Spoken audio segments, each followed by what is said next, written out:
اعوذ باللہ من الشیطان الرجیم بسم اللہ الرحمن الرحیم۔ سو آپ کی نیت سے ایک مرتبہ درود شریف پڑھ لیں۔ اگر آپ کو میری یہ ویڈیو پسند آئے تو اپنے سوشل میڈیا نیٹ ورک پہ لازمی شیئر کریں اور چینل کو سبسکرائب کر کے بیل آئیکن پہ کلک کرنا نہ بھولیں۔ شکریہ۔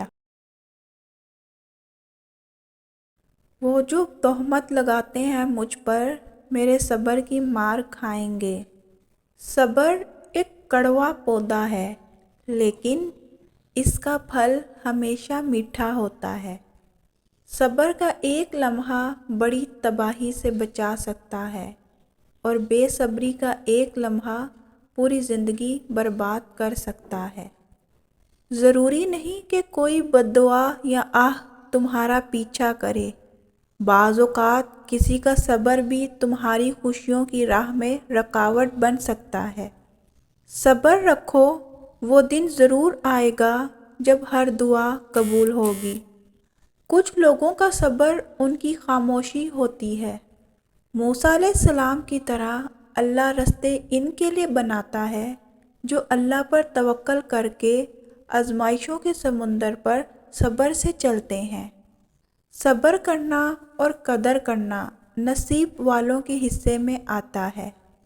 کسی کا دل نہ دکھانا، اگر اس نے صبر کر لیا تو تمہارے لیے مشکل بن جائے گی۔ جو کسی کا برا نہیں چاہتے، ان کے ساتھ کوئی برا نہیں کر سکتا، یہ میرے رب کا وعدہ ہے۔ حضرت علی رضی اللہ تعالی عنہ نے فرمایا، ہمیشہ سچ بولو تاکہ تمہیں کبھی قسم کھانے کی ضرورت نہ پڑے۔ کہہ دو غم حسین منانے والوں سے، مومن کبھی شہداء کا ماتم نہیں کرتے۔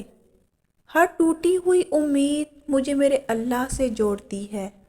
اللہ بہتر کرے گا، لیکن اگر اللہ نے بہتر نہ کیا تو ایمان رکھو، اللہ بہترین کرے گا۔ ایمان والی عورت کا اصلی زیور سونا چاندی نہیں بلکہ حیا اور پردہ ہے۔ جن کا بھروسہ اللہ ہو، ان کی منزل کامیابی ہے۔ بس اللہ ہی بہترین محافظ ہے، اور وہ سب مہربانوں سے بڑا مہربان ہے۔ مومن بندے کی نشانی یہ ہے کہ جب اس کی موت کا وقت قریب آتا ہے تو اس کے چہرے پر مسکراہٹ بھی آ جاتی ہے۔ ٹھوکر بھی انہی کو لگتی ہے جن کو رب نے تھامنا ہوتا ہے۔ نیند نہیں آتی اپنے گناہوں کے ڈر سے، یا رب پھر سکون سے سو جاتا ہوں یہ سوچ کر کہ تیرا ایک نام رحیم بھی ہے۔ خواہشیں بادشاہوں کو غلام بنا لیتی ہیں، مگر صبر غلاموں کو بادشاہ بنا دیتا ہے۔ صبر تو آخر کرنا ہی پڑتا ہے، مگر آغاز میں کرنے سے انجام شاندار ہو جاتا ہے۔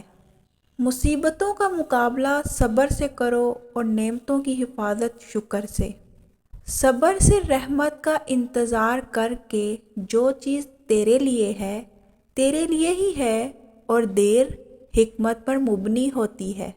انسان اگر صبر کرنا اور معاف کرنا سیکھ جائے تو زندگی آسان ہو جائے گی۔